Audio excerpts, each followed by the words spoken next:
3 years ago, in 1984, Anita Brookner's novel, Hotel du Lac, won the Booker Prize for Fiction. Her latest novel is called A Friend from England, and it revolves around the relationship between Rachel Kennedy, part owner of a London bookshop, and the Livingston family, who live in the London suburb of Wimbledon. Oscar Livingston, an accountant, looked after Rachel's modest business interests. He is a quiet and home-loving man, happy with his lot, and deeply fond of Dorrie, his placid and contented wife, and their only daughter Heather. The unremarkable style of their lives doesn't change all that much when they win a substantial sum of money on the football pools. The Livingstons do buy their daughter a boutique and install her in a fashionable flat. Dorrie is unable to spend lavishly on the house. Rachel is drawn into their lives, a good, mature and sensible friend the parents feel for their daughter. But when Heather suddenly decides to marry, Rachel's role looks as if it might become superfluous. I dream a lot. Sometimes I meet someone who makes me think that I might always be, as I am in my nocturnal imaginings, dreamy, vulnerable, childish. The Livingstones fulfilled this function for me. After being grown up and liberated throughout the week, I could regress comfortably and safely in their welcoming and uncritical presence. When I was not with them, I rarely thought of them, for they made no calls on my time. We practically never telephoned each other. If we had nothing much to say, I'd simply been gathered in, and my justification was that I would bear some vague responsibility for Heather, always to my mind the least capable of them all at looking after herself in this cruel world. But now it seemed as if she too had been gathered in, and I began to wonder, rather sadly, if I should be needed any more. Rachel, analysing her relationship with the Livingstons, begins to realise that they perhaps feel sorry for her. It is not that they need her, but maybe that she needs them. No sooner has this disturbing thought planted itself in her mind than Heather, her marriage in ruins, disappears to Venice. Here she meets an Italian, and when Rachel finds that a second marriage is imminent, she sets off to try and bring Heather to her senses and remind her that her first duty is to her parents. Her abrasive encounter with Heather in Venice reverses their relationship. Rachel, the assured woman of the world, realizes that what she has prized in her life is no more than a formula for an empty future. But I've been talking to author and reviewer Claire Tomalin about Anita Brookner's book, A Friend from England. The novel revolves around Rachel. How did Claire Tomalin see her? I think Rachel emerges mostly to me as a traditional Anita Brookner heroine. I mean, she resembles in so many ways earlier heroines like Kitty in Providence, who said, "I want to be part of a real family." Anita Brookner's heroines tend to be outsiders, people looking in, as Rachel does in this book. She's looking in to another family, and she's feeling herself somehow without all the love, all the bonds, all those things.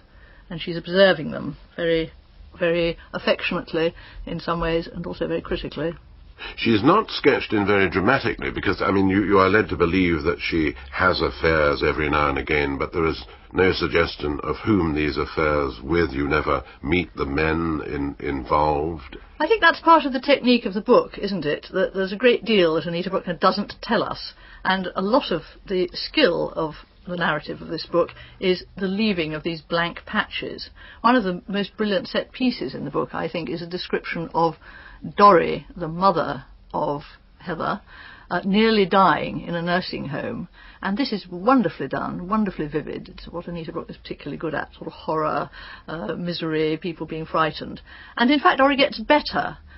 And then when she really dies, it's not described at all. So it's rather like life. You remember the terrible tension of the near disaster, and that somehow overtakes the real disaster, which then becomes hardly anything.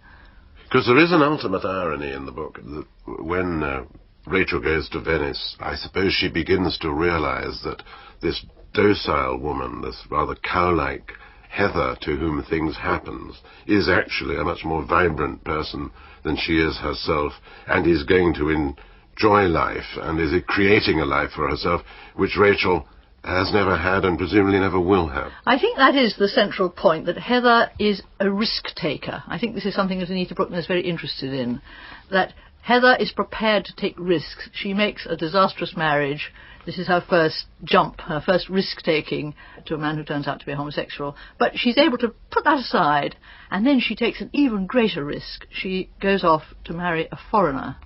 And I think this is the most savagely bitter of Anita Brookner's books, because what she's really showing is a woman who doesn't dare. Rachel doesn't dare to take a risk. Rachel can't invent her own life. She says, I lack the patience or the confidence to invent a life for myself at the end of the book. Whereas Heather, who's seemed so placid, has actually taken this tremendous risk and made herself into an exciting woman with a fulfilled life. Anita Brookner is, of course, obsessed with this idea of women who have unfulfilled lives on the one hand and those who somehow manage to find fulfillment on the other. And this is what makes this underlying bitterness in this book, I think. I think the book takes you along with it. I found Hotel du Lac extremely difficult to read, but this book kept me engrossed and kept me going right to the last page. The technique of storytelling seems to be improving with each novel. Yes, I think there are stronger and weaker Anita Brookners. I agree with you that Hotel du Lac, paradoxically, winning the Booker Prize is by no means her best. One of the things that struck me about this book is that she's using a very similar device to Jane Austen's in Emma. She has two women, one of whom condescends to another, as Emma condescends to Jane Fairfax. And you get this wonderful flip at the end of the book when you see that this condescension has been completely misplaced. And I think Anita Brookner really is such an intelligent writer that she learns from writers such as Jane Austen, and she uses their techniques, their tricks, to great effect. But if I could express a hope about her future development, is that she might be like her own character, Heather, and take a risk. I think what one might say about this book is that it is really a novella. It is really a short story. It has great intensity, but it's a very small canvas. And I feel she could do something much bigger, and I hope that she might take longer and give us not perhaps a novel a year, but give us a very big canvas. Claire Tomalin talking about Anita Brookners, A Friend from England.